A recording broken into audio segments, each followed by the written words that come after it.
দর্শক আমন্ত্রণ ইউএনএফপি এর সহযোগিতায় মাতৃস্বাস্থ্য বিষয়ক আরটিভির আলোচনা অনুষ্ঠান মাতৃত্ব অনন্য আসুন একে নিরাপদ করি। আপনাদের সঙ্গে আছি আমি সিফাত শারমিন। আমাদের আজকের বিষয় প্রসবজনিত ফিস্টুলা এবং নিরাপদ মাতৃত্ব। এ বিষয়ে আলোচনার জন্য আজকে আমাদের সঙ্গে আছেন মহিলা ও শিশু বিষয়ক মন্ত্রণালয়ের মাননীয় প্রতিমন্ত্রী ডক্টর শিরিন শারমিন চৌধুরী এমপি, যুক্তরাষ্ট্র সরকারের প্রধান সাহায্য সহযোগী সংস্থা ইউএসএআইডি এর সিনিয়র ক্লিনিক্যাল অফিসার ডাক্তার সুকুমার সরকার, বিশিষ্ট সঙ্গীত শিল্পী অধ্যাপক ডক্টর রাশেদ কামাল। দর্শক আপনারাও কুইজে অংশ নিয়ে জিতে নিতে পারেন আকর্ষণীয় মোবাইল হ্যান্ডসেট। শুরুতেই আসি ডাক্তার সুকুমার সরকারের কাছে। আমরা আপনার কাছে জানতে চাই যে ফিস্টুলাটা কেন হয়। ফিস্টুলা শব্দটা বলতে আমরা যা বুঝি সেখানে ফিস্টুলা তিনটি কারণে আমরা দেখে থাকি। একটা হলো যে প্রসবজনিত কারণে ফিস্টুলা, প্রসবজনিত কারণ ছাড়াও আরেকটা ফিস্টুলা আমরা বলি যে আয়াট্রোজেনিক ফিস্টুলা মেডিকেল পরিভাষায়, যেটা হচ্ছে যে চিকিৎসকদের ভুল বা চিকিৎসকদের অসাবধানতার কারণে সিজারিয়ান সেকশন বা তলপেটে অন্য কোনো অপারেশনের কারণেও ওই ফিস্টুলাটা হতে পারে।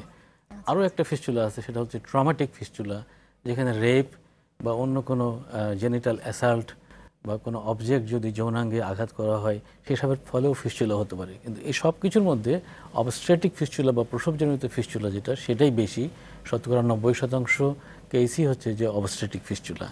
এই অবস্ট্রেটিক ফিস্টুলাটাকে যদি সংজ্ঞায়িত করা যায় সংক্ষেপে এরকম হবে যে বিলম্বিত বাধাগ্রস্ত প্রসবের কারণে সৃষ্ট যে ক্ষত হয় সেই ক্ষতের মধ্যে দিয়ে প্রসব পথে অনবরত প্রস্রাব বা পায়খানা ঝরাকেই আমরা প্রসবজনিত ফিস্টুলা বুঝে থাকি। এখন এই ফিস্টুলাটা কেন হয় মূলত যদি একটু ব্যাখ্যা করা যায় তাহলে দেখা যাচ্ছে যে বিলম্বিত প্রসবের কারণে মূত্রথলি বা মলদ্বারে একটা ছিদ্র তৈরি হয়। এবং এটা কেন হয়? রোগীর মূত্রথলি অথবা মলদ্বারের সাথে যোনিপথের একটা সংযোগ তৈরি হয়। যখন নাকি বাধাগ্রস্ত প্রসব হয় তখন প্রসব পথ বা যোনিপথ দিয়ে ক্রমাগত যে শিশুর যে মাথা যে বেরিয়ে আসার চেষ্টা করে, তখন তলপেটের যে হাড় থাকে সেটার সঙ্গে যদি মূত্রথলি বা মলদ্বারের একটা চাপ পড়তে থাকে ক্রমাগত, এবং এটা যদি বিলম্বিত প্রসব হয়, বাধাগ্রস্ত প্রসব হয়, এই চাপের ফলে তখন একটা ক্ষত তৈরি হয়। এই ক্ষত থেকে ফলে পরবর্তীতে একটা সংযোগ তৈরি হয়ে যায় এবং এই সংযোগ দিয়ে পরে ক্রমাগতভাবে মূত্র অথবা পায়খানা ঝরতে থাকে। কাদের মধ্যে সবচেয়ে বেশি থাকে বলে মনে হয়? এই যে পরিস্থিতিটা সৃষ্টি হয়, এই পরিস্থিতিটাই হচ্ছে ফিস্টুলা। কাদের মধ্যে এটা বেশি হয়? এখন বিষয়টা হচ্ছে দেখতে হবে যে এটা হচ্ছে অবস্ট্রাকশন বা একটা বাধার কারণে হচ্ছে, তাই তো? ফলে অর্থাৎ যে সমস্ত মায়ের পেলভিক বোনের যে পেলভিক ক্যাপাসিটিটা খুবই ন্যারো, খুবই সীমিত, তাদের মধ্যে হওয়ার সম্ভাবনাটা বেশি। আমরা এপিডেমিওলজিক্যাল বা অনুসন্ধান করে গবেষণা করে যে সমস্ত তথ্য দেখি, সেই সমস্ত তথ্য থেকে দেখা যাচ্ছে যে যারা অল্প বয়সে গর্ভবতী হচ্ছে, অর্থাৎ যাদের শারীরিক গঠন সম্পূর্ণ হচ্ছে না, তার আগেই বিয়ে হচ্ছে এবং গর্ভবতী হচ্ছে, তাদের মধ্যে এটা বেশি হচ্ছে। ক্রমাগত অপুষ্টি, আমাদের দেশের অপুষ্টি একটা বড় সমস্যা, বিশেষ করে মেয়েদের অপুষ্টি আর একটা বড় সমস্যা। কিশোরী বয়সে পর্যাপ্ত পুষ্টি না পাওয়ার ফলে মেয়েদের শারীরিক গঠন হচ্ছে না, অল্প বয়সে বিয়ে হয়ে সন্তান ধারণের ক্ষমতা হওয়ার আগেই সন্তান ধারণ করার ফলে এই অবস্থা তৈরি হচ্ছে। বাড়িতে প্রসব করানোর ফলে যেটা হচ্ছে যে উনি চিকিৎসকের পরামর্শ বা স্বাস্থ্যকর্মীর পরামর্শ পাচ্ছেন না, ফলে কখন তার বিপদ উপস্থিত হচ্ছে এবং কখন তার বিশেষজ্ঞ সেবা নেওয়া দরকার সেই সেবাটা পাচ্ছেন না। ফলে এই আমাদের দেশের শতকরা 77% প্রসব এখনও বাড়িতে হচ্ছে। যারা বাড়িতে প্রসব করাচ্ছেন তাদের মধ্যে এই ঝুঁকিটা বেশি থেকে যাচ্ছে। যারা স্বাস্থ্যকেন্দ্র থেকে দূরে থাকেন তাদেরও এই সমস্যাটা। আপনার কাছে আমি আবারও আসবো এই ব্যাপারে, তার আগে আমরা একটা রিপোর্ট দেখে নেব।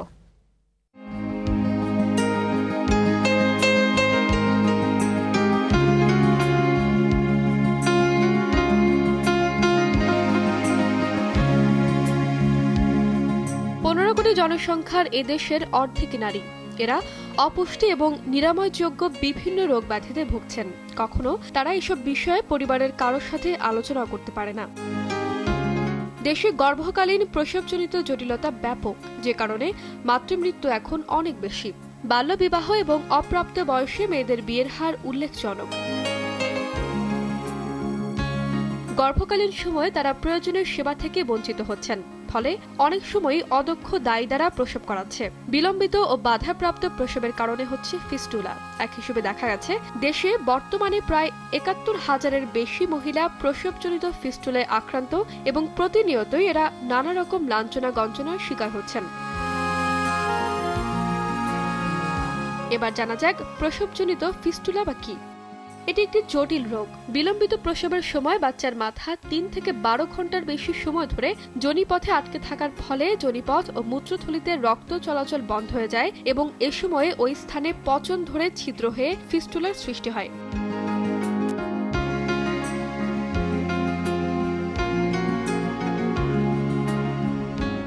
আমরা রিপোর্টে দেখলাম, এখন মাননীয় প্রতিমন্ত্রী আমি আপনার কাছে আসি যে বর্তমান সরকারের অন্যতম গুরুত্ব হচ্ছে মাতৃমৃত্যু হার কমানো, কিন্তু বাচ্চা প্রসবের সময় এখনো আমাদের দেশে বছরে ৭,০০০-এরও বেশি মা মারা যাচ্ছে। তা আবার ফিস্টুলার মতো রোগের কারণে ভুগছে দীর্ঘদিন। তো সরকার এই বিষয়গুলো নিয়ে কিভাবে কাজ করছে? নিরাপদ মাতৃত্ব একটি যে সারা বিশ্বব্যাপী এই উদ্যোগটি রয়েছে এবং নিরাপদ মাতৃত্ব প্রতিটি নারীর একটি অধিকার, সেদিক থেকে এর গুরুত্ব অপরিসীম এবং সেই লক্ষ্য নিয়ে সরকার নিরাপদ মাতৃত্ব নিশ্চিতকরণে বিভিন্ন পদক্ষেপ গ্রহণ করেছে। যেমন আমরা যে বিষয়টা এখানে আলোচনা করছি, অবস্ট্রেটিক বা দীর্ঘ সময় ধরে প্রলম্বিত প্রসবের কারণে বা বিলম্বিত হওয়ার কারণে ফিস্টুলা, সেটা এক ধরনের ঝুঁকির সৃষ্টি করছে। কিন্তু সার্বিকভাবেই যদি আমরা মাতৃস্বাস্থ্যের দিকে দেখি, তাহলে সরকার মাতৃমৃত্যু কমিয়ে আনার লক্ষ্য নিয়ে ব্যাপক কার্যক্রম করছে, যার মধ্যে এটাও অবশ্যই একটি অংশ। এবং সেখানে ২-৩টি ভাগে কাজগুলো চলছে, বিশেষ করে স্বাস্থ্য মন্ত্রণালয় থেকে। একটা বিষয় হচ্ছে যে আমাদের বাংলাদেশের প্রত্যেকটি তৃণমূল পর্যায়ে এবং গ্রাম পর্যায়ে একেবারে সেই ওয়ার্ড ইউনিয়ন লেভেল থেকে যাতে স্বাস্থ্যসেবা এবং মাতৃস্বাস্থ্য সেবাটা নিশ্চিত করা যায়, সেই জন্য মা ও শিশু স্বাস্থ্য কল্যাণ কেন্দ্রগুলো স্থাপন করা হয়েছে, যেটা ইউনিয়ন পর্যায়ে কাজ করছে। উপজেলা স্বাস্থ্য কমপ্লেক্সে জরুরি প্রসবকালীন ব্যবস্থাগুলো নিশ্চিত করা হয়েছে। এছাড়া সকল মেডিকেল কলেজ এবং জেলা সদরের হাসপাতালগুলোতে এবং অনেকগুলো হাসপাতালকে নারীবান্ধব হাসপাতাল এবং মাতৃসেবা দেওয়ার জন্য বিশেষ করে প্রসবকালীন সময়ে সেই ব্যবস্থাগুলো গ্রহণ করা হয়েছে। এবং এমার্জেন্সি যে অবস্টেট্রিক মানে কারণে যে মাতৃমৃত্যুর যে ঝুঁকিটা, সেটাকে যাতে অ্যাড্রেস করা যায়, সেই জন্যেও এই উপজেলা স্বাস্থ্য কমপ্লেক্স এবং হাসপাতালগুলোকে বিশেষভাবে আরও দক্ষ এবং ইকুইপড করা হয়েছে। একটা কথা এসেছে ডাক্তার সুকুমার ওনার বক্তব্য থেকে, যে বেশিরভাগ সময় দেখা যায় যে গৃহে বা বাড়ির অভ্যন্তরে যে প্রসব, সেই কারণে community skill child birth attendant তাদেরকে প্রশিক্ষণ দেওয়া হয়েছে এবং প্রায় ৬৫,০০০-এরও অধিক স্কিলড চাইল্ড বার্থ অ্যাটেন্ডেন্টদের প্রশিক্ষিত করা হয়েছে এবং তারা এই কাজে সহায়তা করছেন। তাছাড়া ৪৪০ জনের ট্রেনিং বর্তমানেও চলমান রয়েছে, যাতে এর সংখ্যা আরো বৃদ্ধি করা যায়। জনসংখ্যার জন্য পর্যাপ্ত সংখ্যাগুলো? আমাদের কাজটা মূলত সরকার যেটা চেষ্টা করছে যে একেবারে তৃণমূল পর্যায় পর্যন্ত নারীদেরকে মাতৃসেবাটা দেয়া, এবং এখন তো তথ্য প্রযুক্তির মাধ্যমেও কিন্তু মোবাইল ফোনের মাধ্যমেও এই সেবা দানের, এবং আপনি দেখবেন যে এটা কিন্তু একটা সার্বিক অবস্থা। মাতৃমৃত্যুর ঝুঁকিটা কমিয়ে আনার জন্য গর্ভকালীন সময় এবং প্রসবকালীন এবং প্রসব পরবর্তী এই যে ৩টি পর্যায়ে আছে, তো সেই প্রত্যেকটি পর্যায়ে এখন গর্ভকালীন সময়েও যদি নিয়মিত চেক আপগুলো তারা উপজেলা স্বাস্থ্য কমপ্লেক্স এবং ইউনিয়ন স্বাস্থ্য কেন্দ্রগুলো থেকে করেন, তাহলে তাদের ভিতরে এক্লামশিয়া টেন্ডেন্সি আছে কিনা বা এই কারণে কোনো মৃত্যু ঝুঁকির কেস কিনা, সেই বিষয়গুলো চিহ্নিত হতে পারে। এবং সেই ধরনের কেস হলে তাদেরকে তখন বিশেষভাবে ইনস্টিটিউশনাল সার্ভিসের দিকে বেশি নিয়ে যাওয়া, এবং সেই বিষয়গুলোর উপরে ব্যাপক কাজ হচ্ছে। এবং ইতিমধ্যে আমি বলবো যে এখানে যে প্রেজেন্টেশনটা হয়েছে, সেখানে বলা হয়েছে যে বাংলাদেশে মাতৃমৃত্যুর এটা খুবই ব্যাপক, এবং আমার মনে হয় যে এখানে আমাদের উল্লেখযোগ্য অগ্রগতি সাধন হয়েছে এবং আমাদের যে সহস্রাব্দ উন্নয়ন লক্ষ্যমাত্রা সেটা অর্জনে। স্কিল বার্থ অ্যাটেন্ডেন্টের কথা বলছিলেন, না আমাকে এটা একটু শেষ করতে দিন, কারণ এখানে আমি তথ্য দিয়ে বলছি, আমাদের 100,000 লাইভ বার্থে এখন আমাদের মাতৃমৃত্যুর সংখ্যা 194, এবং যেটা কিছু বছর আগেও এটা ৩০০-র অধিক ছিল, সেটা কমিয়ে আনা হয়েছে।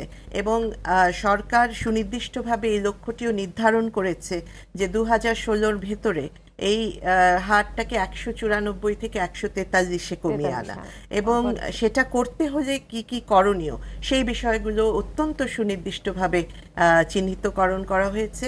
আশা করি পরে আরেকটু ব্যাপক বলার সুযোগ হবে, কারণ আমাদের মাতৃত্বকালীন ভাতা কার্যক্রম চলমান রয়েছে, সেই বিষয়গুলো একটু বলতে চাই।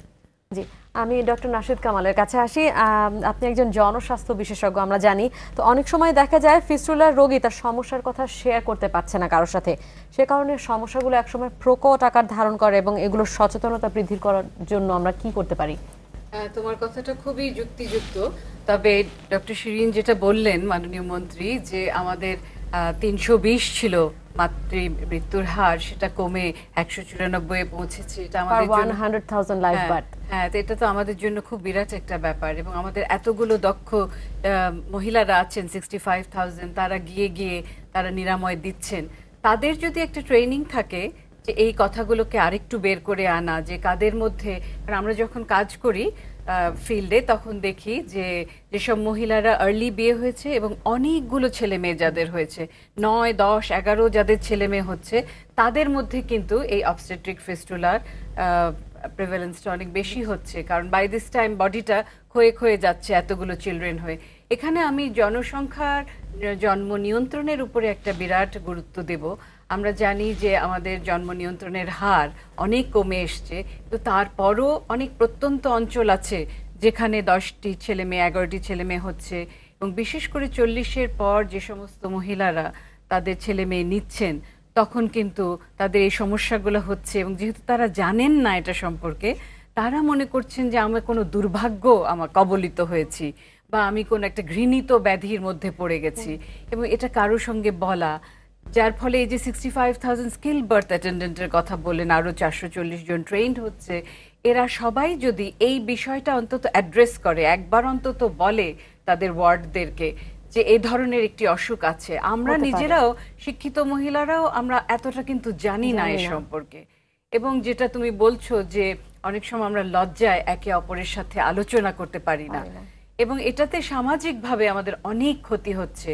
কারণ সেই সব মহিলারা, আমি অনেক মহিলাদের ইন্টারভিউ নিয়েছি, আমি এটার উপরে একটা পেপার লিখেছিলাম, দেখলাম যে তারা নিজেদেরকে অবাঞ্ছিত বোধ করছে, তাদের ছেলে মেয়েরাও তাদের কাছে আসছে না, এবং এটার যে নিরাময় আছে, ট্রিটমেন্ট আছে, খুব সহজে আছে।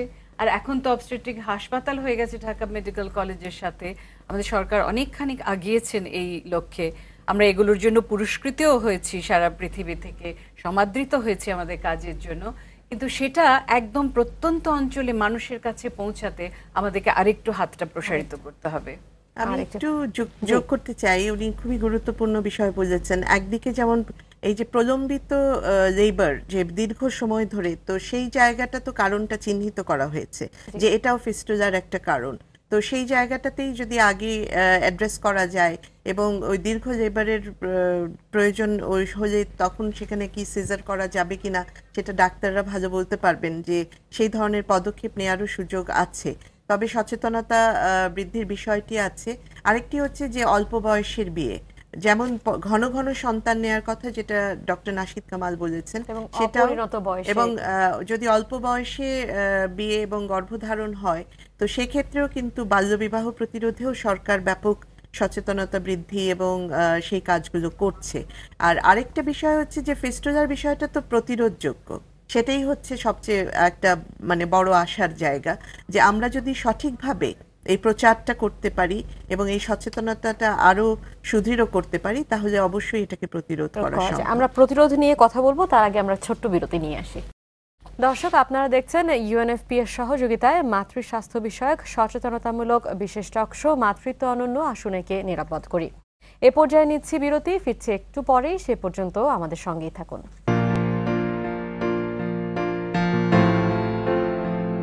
দর্শক, আবারও আমন্ত্রণ মাতৃত্ব অনন্য, আসুন একে নিরাপদ করি অনুষ্ঠানে। কথা বলছিলাম প্রসবজনিত ফিস্টুলা এবং নিরাপদ মাতৃত্ব নিয়ে। তো শিরিন আপা, আপনি প্রতিরোধের কথা বলছিলেন, তা আমরা ডাক্তার সুকুমার সরকারের কাছে এর প্রতিরোধের উপায়গুলো জানতে চাচ্ছি। আচ্ছা, এই প্রতিরোধের কথা বলার আগে আমি একটু ডক্টর নাসিদ কামালের সূত্র ধরে একটা গল্প বলতে চাই। মানে কতটা পরিত্যক্ত হয় মহিলারা, সেটা একটা অভিজ্ঞতা। যে বাড়িতে মেয়ের বিয়ে হচ্ছে, অতিথি এসছেন, মেয়ে দেখা দেখি হচ্ছে, খাওয়া দাওয়া হচ্ছে, মেয়ের মা সামনে আসছে না, কোনো এক সময় মেয়ের মা ফিস্চুলায় ভুগেছেন, উনি নিজেকে পরিত্যক্ত করে একেবারে পেছনের ঘরে বসে আছেন। ফিস্চুলার সমস্যার ফলে যেহেতু একটু দুর্গন্ধ সৃষ্টি হয়, উনি সামনে আসছেন না। মনস্তাত্ত্বিক দিকটা চিন্তা করুন, কীরকম শক উনি পাচ্ছেন, কীরকম আঘাত উনি পাচ্ছেন, কতটা বঞ্চিত উনি অনুভব করছেন। এরকম একটা অবস্থা তৈরি হয় এই ফিস্চুলার ফলে। এবার আসি আমরা যে কীভাবে এটাকে তাহলে প্রতিরোধ করা যায়। অল্প বয়সে বিয়ে না দেয়া, বাংলাদেশ সরকারের নীতি আছে, পলিসি আছে যে বিয়ের একটা বয়স হতে হবে, তার আগে বিয়ে দেওয়া যাবে না। যদিও এখনও আমরা জরিপ থেকে দেখছি যে অধিকাংশ বিয়ে এখনো 17 বয়সের 17 সাড়ে 16 থেকে 50% 16 এর নিচে হচ্ছে, 16 এর মধ্যেই হয়ে যাচ্ছে এবং 70% বিয়ে হচ্ছে 17 বছরের বয়সে হয়ে যাচ্ছে। এটা একটা কারণ। এটা যেন না হতে পারে এর জন্য একটা সামাজিক আন্দোলন গড়ে তোলা। দ্বিতীয় হচ্ছে যে সকল মাতৃমৃত্যুর প্রথম প্রিভেনশন হচ্ছে ফ্যামিলি প্ল্যানিং বা পরিবার পরিকল্পনা। কম গর্ভধারণ এবং অপ্রত্যাশিত গর্ভধারণকে যদি আমরা প্রতিরোধ করতে পারি, তাহলে খুব স্বাভাবিকভাবে ফিস্চুলা হওয়ার ঝুঁকি কমে গেল। এবং স্পেসিং অবশ্যই অবশ্যই যত কম সন্তান নেওয়া যাবে এবং সেটা যদি অপ্রত্যাশিতভাবে না হয় এবং ওয়েল স্পেসড হয়, সেটা আরেকটা প্রতিরোধ। দ্বিতীয়ত হচ্ছে যে প্রত্যেকটা মাকে গর্ভধারণের সাথে সাথে যে প্রসব পূর্ববর্তী সেবাতে আসা দরকার, তাহলে সেই মা গর্ভ চলাকালীন সময়ে কি কি ব্যবস্থা নেওয়া দরকার এই সম্পর্কে জ্ঞান অর্জন করবেন, একটা প্রসব পরিকল্পনা করতে পারবেন, কোথায় যে প্রসব করতে হবে এবং প্রসবকালীন যে ঝুঁকি হতে পারে সেই ঝুঁকির সময় তার করণীয় কি, এগুলি চিহ্নিত করতে পারবেন এবং সেই ব্যবস্থাটা নিতে পারবেন। বলে এটাও খুব জরুরি যে অ্যান্টিনেটাল কেয়ার বা প্রসব পূর্ববর্তী সেবা যেন সব মা নিতে আসেন স্বাস্থ্যকেন্দ্র বা স্বাস্থ্যকর্মীর কাছ থেকে। এবং প্রয়োজন বোধে যেখানে অবস্ট্রাকশনটা খুবই প্রমিনেন্ট, খুবই জটিল আকার ধারণ করেছে এবং এটা থেকে উদ্ধার পাওয়ার উপায় নেই, সেখানে অবশ্যই সিজারিয়ান সেকশন অপারেশনের মাধ্যমে এই অবস্থা থেকে পরিত্রাণ পেতে হবে। সিজারিয়ান সেকশন সত্যিকার অবস্ট্রাকটিভ লেবার থেকে মাকে বাঁচায় এবং শিশুকেও বাঁচায়। শিশুকালে এবং কিশোরী বয়সে মেয়েদের পুষ্টির প্রতি নজর দিতে হবে, যেন তাদের একটা শারীরিক গঠন থাকে সন্তান ধারণে সক্ষম হওয়ার জন্য। এইগুলি হচ্ছে ক্লিনিক্যাল বা মেডিকেল সাইডের প্রতিরোধ ব্যবস্থা। আরও কিছু প্রতিরোধ ব্যবস্থার কথা মাননীয় মন্ত্রী মহোদয় ইতিমধ্যে বলেছেন যে সামাজিকভাবে কি করা যেতে পারে। উনি বলেছেন যে একটা বড় আন্দোলন তৈরি করতে হবে, সবার কাছে মেসেজটা ছড়িয়ে দিতে হবে, এরকম আরও অনেক কিছু করার আছে। আচ্ছা, তো আমি মাননীয় প্রতিমন্ত্রীর কাছে আসি।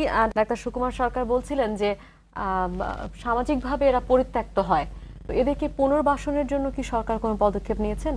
এই বিষয়টি হচ্ছে যে সামগ্রিক যে নারীদের পুনর্বাসন বিভিন্ন কার্যক্রম রয়েছে, সেটারই একটি অংশ হিসেবে এটা হতে পারে, কিন্তু ঠিক সুনির্দিষ্টভাবে শুধু ওনাদেরই পুনর্বাসন এই ধরনের কোনো কার্যক্রম এই মুহূর্তে বোধহয় নেই। তবে এই বিষয়টি দেখা যেতে পারে এবং এর সংখ্যার উপর নির্ভর করে তাদেরকে সেই সহায়তা প্রদানের অবশ্যই ব্যবস্থা গ্রহণ করা যেতে পারে। আচ্ছা, আমি ডক্টর নাশিদ কামালের কাছে আসি। আপনি একজন স্ট্যাটিস্টিয়ান এবং রিসার্চার, তো আপনি এই ফিস্টুলার আর্থসামাজিক সমস্যাগুলোকে কিভাবে দেখছেন? আর্থসামাজিক যদি জিজ্ঞেস করো তাহলে আমি বলবো যে যারা সামাজিকভাবে ওয়েল প্লেসড, অর্থাৎ যারা হায়ার সোশ্যাল স্ট্যাটাসে আছেন, তাদের মধ্যে এই সমস্যাটা কম, কারণ তারা আসছে অ্যান্টিনেটাল চেক আপের জন্য। যারা আসলেই লোয়েস্ট কুইন্টাইল গ্রুপে আছেন, যারা জানেনও না যে যেতে হয় স্বাস্থ্য সেবার জন্য, ওইটুকু রিক্সা ভাড়া বা গাড়ি ভাড়া দেওয়ার মতন তাদের সামর্থ্য নেই, তাদের মধ্যেই হচ্ছে এটা অনেক বেশি। আরেকটা জিনিস আমি যেটা খেয়াল করলাম সেটা হলো যে একটা তো হলো যে অল্প বয়সে যখন বিয়ে হচ্ছে তখন প্রথম চাইল্ড বার্থ, অনভিজ্ঞ, জানে না যে ডাক্তারের কাছে যেতে হবে অথবা কেউ নিয়ে গেল না তাদেরকে। আরেকটা হচ্ছে অনেকগুলো বাচ্চা হতে হতে তারা ভাবে যে আরেকটা বাচ্চা হওয়া তো কোনো ব্যাপার না, এটার জন্য আবার আমাকে স্বাস্থ্য সেবা কেন নিতে হবে। এটা খুব ভুল ধারণা, কারণ তখনই শরীরটা অনেক বেশি ভালনারেবল থাকে এবং তখনই হওয়ার সম্ভাবনাগুলো বেশি। আমি যে কেসগুলো পেয়েছিলাম সেটা ইয়াং মেয়ের চেয়ে বেশি দেখেছি এল্ডারলি উইমেন, যারা 40-র পরে 8টা 9টা 10টা তাদের ছেলে মেয়ে হয়েছে এবং তাদের কোনো সামাজিক খুঁটি নেই যে তারা এরপরে অসুখ হলে কোন টাকা দিয়ে তারা সেটা সেবা করবেন, কে তাদেরকে নিয়ে যাবেন। তাদের স্বামীরা ডিভোর্স করে দিচ্ছেন, আরেকটা বিবাহ করছেন এবং বুঝতেই পারছেন না যে এই অসুখটা ভালো হতে পারে। তো এই যে একটা নিউজ, এই যে অ্যাওয়ারনেস তাদেরকে দেওয়া যে এই অসুখটা হতে পারে, 1 নম্বর প্রতিরোধযোগ্য, 2 নম্বর যদি হয়ে থাকে তাহলে এই সেন্টারগুলো আছে যেখানে তোমরা যেতে পারো এবং এইভাবে তোমরা রেফারেলটা নিতে পারো। আমার মনে হয় মিডিয়াতে যেমন নিরাপদ মাতৃত্ব আমরা রোজ দেখছি, তারপরে সেবার কথা আমরা, সবুজ সাঁতার কথা রোজ দেখছি, তেমনি ভাবে যেহেতু অবস্ট্রেটিক ফিস্টুলা খুব একটি গুরুত্বপূর্ণ বিষয়, ৭১,০০০ আমরা অলরেডি আইডেন্টিফাই করেছি, তাহলে আমার মনে হয় এটা বারবার যদি আসতো আমাদের মিডিয়াতে, আরো মানুষ এটা সম্পর্কে জানতো এবং সহজে সেই সেবাগুলো গ্রহণ করত। মাননীয় প্রতিমন্ত্রীর কাছে আবারও যাচ্ছি যে সরকারি বেসরকারি ভাবে এটা চিকিৎসা ব্যবস্থা কি পর্যাপ্ত বলে মনে করছেন আপনারা? হ্যাঁ, সরকারি এবং বেসরকারি বিভিন্ন যে উদ্যোগ, সেটার মাধ্যমে অবশ্যই এই বিষয়টাকে এখানে স্বাস্থ্যসেবা প্রদান করার জন্য যথাযথ ব্যবস্থা গ্রহণের সুযোগ রয়েছে। কেননা একেবারে তৃণমূল পর্যায়ে পর্যন্ত যেহেতু এই মাতৃস্বাস্থ্যের বিষয়টা চলে গেছে, কমিউনিটি হেলথ ক্লিনিকগুলো, উপজেলা স্বাস্থ্য কমপ্লেক্স, মা ও শিশু স্বাস্থ্য কল্যাণ কেন্দ্রগুলো, কিন্তু যে বিষয়টা প্রয়োজন যে ঠিক এই যে বিষয়টা নিয়ে আলোচনাটা হচ্ছে অবস্ট্যাটিক ফিস্টুলা, এইটার বিষয়ে সেখানে আরো ব্যাপক সচেতনতা স্বাস্থ্যকর্মীদের মাঝে, ফ্যামিলি ওয়েলফেয়ার ভিজিটর হিসেবে যারা কাজ করছেন তাদের মাঝে, স্কিল চাইল্ড বার্থ অ্যাটেন্ডেন্টদের মাঝে, যাতে তারা সেই গর্ভবতী নারীকেও এই ব্যাপারে সচেতন করতে পারেন এবং তারা যে স্বাস্থ্যসেবাটা তারা এমনি প্রসবের জন্যই গ্রহণ করছেন সেখানে এই বিষয়টির উপরে আরো অধিক গুরুত্ব দেয়া, সেটা একটা বড় পদক্ষেপ। মিডিয়ার মাধ্যমে বিভিন্ন ধরনের যে বিজ্ঞাপন বা প্রচার গুলো করা হচ্ছে, সেখানেও ঠিক এই সমস্যাটির ব্যাপারগুলোকে আরো স্পষ্ট করে তুলে ধরা। এবং কিন্তু প্রসবটা তো একটা অত্যন্ত স্বাভাবিক প্রক্রিয়া, কিন্তু সেক্ষেত্রে কিছু কিছু নারী বিশেষ কতগুলো কারণে এই ধরনের ফিস্টুলা সমস্যায় আক্রান্ত হচ্ছেন। তো সকলের ক্ষেত্রে তো এটা হচ্ছে না, কিন্তু তারপরেও যে নারীরা এটায় আক্রান্ত হওয়ার সম্ভাবনা আছে বা তারা হচ্ছেন, তাদের জন্য অবশ্যই আমাদের এই সেবাগুলো নিশ্চিত করতে হবে। আপনারা সবাই একটা কথা বলেছেন, মিডিয়ার ভূমিকা। তো এখানে মিডিয়ার ভূমিকা কি হতে পারে? এটা একটা খুব ভালো প্রশ্ন, কিন্তু মিডিয়ার ভূমিকায় যাওয়ার আগে আমি একটু চিকিৎসা ব্যবস্থা নিয়ে মাননীয় মন্ত্রী মহোদয়ের সাথে একটু যোগ দিতে চাই। স্বাস্থ্য অধিদপ্তরের অধীনে কিন্তু ফিস্টুলায় যারা বর্তমানে আক্রান্ত তাদের চিকিৎসার একটা ব্যবস্থা আছে। 10টা মেডিকেল কলেজে ফিস্টুলার রিপেয়ার করার একটা ক্যাপাসিটি আছে এবং গত 2011 সালে এই 10টি মেডিকেল কলেজ থেকে 358টি কেসের রিপেয়ার করা হয়েছে। এর মধ্যে বেশিরভাগটাই হয়েছে, 219টা হয়েছে ঢাকা মেডিকেল কলেজ হাসপাতালে, যেখানে একটা ন্যাশনাল ফিস্টুলা সেন্টার প্রতিষ্ঠিত হয়েছে গভর্নমেন্টের তত্ত্বাবধানে এবং যেটা ইউএনএপিএ সাপোর্ট করছে। এই ফিস্টুলা সেন্টার যে শুধু চিকিৎসা করছে তা না, ট্রেনিংও দিচ্ছে অন্যান্য মেডিকেল কলেজের এবং অন্যান্য এনজিওদের, যেন তাদের মধ্যেও একটা ক্যাপাসিটি বিল্ড হয় এই ফিস্টুলার সার্জারি করার জন্য। ফলে এটা একটা গভর্নমেন্টের উদ্যোগ এবং গভর্নমেন্ট সম্প্রতি একটা ন্যাশনাল ফিস্টুলা স্ট্র্যাটেজি বা একটা কৌশলপত্র তৈরি করেছেন, যেই কৌশলপত্র বাস্তবায়নের মধ্যে দিয়ে এই পরিকল্পনাকে আরও এক্সপ্যান্ড করা বা প্রসার করার একটা সুযোগ গভর্নমেন্ট নিচ্ছেন। এই স্বাস্থ্য মন্ত্রণালয় একটা বড় উদ্যোগ নিচ্ছেন এটা, এবং এই উদ্যোগের সাথে ইউএসআইডি কাজ করছে, ইউএসসিডি এই উদ্যোগে অংশগ্রহণ করছে এবং এই যে কৌশলপত্র বাস্তবায়নের কিছু কিছু কাজ সেখানেও তারা করবেন। আর একটু প্রশ্ন বলুন, এই রিহ্যাবিলিটেশনের প্রশ্নে সরকারেরও কিন্তু একটা রিহ্যাবিলিটেশন প্রোগ্রাম আছে, ন্যাশনাল ফিস্টুলা সেন্টারের একটা রিহ্যাবিলিটেশন ইউনিট আছে। তারা ওই যেসব রোগীর অপারেশন হয় তাদের বেকারি ট্রেনিং, পোলট্রি ট্রেনিং, এই সমস্ত বিভিন্ন ভোকেশনাল ট্রেনিং দিয়ে তাদেরকে কর্মক্ষম করার, উপার্জনক্ষম করার একটা ব্যবস্থা নিচ্ছেন। এটা অবশ্যই প্রশংসার যোগ্য যে বাংলাদেশ সরকারও এরকম একটা ব্যবস্থা নিচ্ছেন। আর বেসরকারি পর্যায়ে ইউএসআইডি, আপনারা জানেন যে স্বাস্থ্য মন্ত্রণালয়ের যে health population sector development programme, সেই সেক্টর ডেভেলপমেন্ট প্রোগ্রামে কন্ট্রিবিউট করছে এবং ইউএসআইডি বিভিন্ন কর্মসূচির মাধ্যমে, যেমন আপনারা সূর্যের হাসি ক্লিনিক চেনেন, এসএমসির ওরসালাইন চিনেন, এগুলি সবই ইউএসআইডির সাপোর্ট। এই সাপোর্টের মধ্যে দিয়ে 3টি এনজিও হাসপাতাল, 3টি এনজিও 4টি হসপিটালে ইউএসআইডিও কাজ করছে এবং সেখানেও প্রায় 150 রিপেয়ার হচ্ছে প্রতি বছর। আমি আপনাদের কাছে একটু মিডিয়ার ভূমিকা সম্পর্কে জানতে চাবো, বা আপনারা কিভাবে সহযোগিতা করতে পারেন মিডিয়াকে।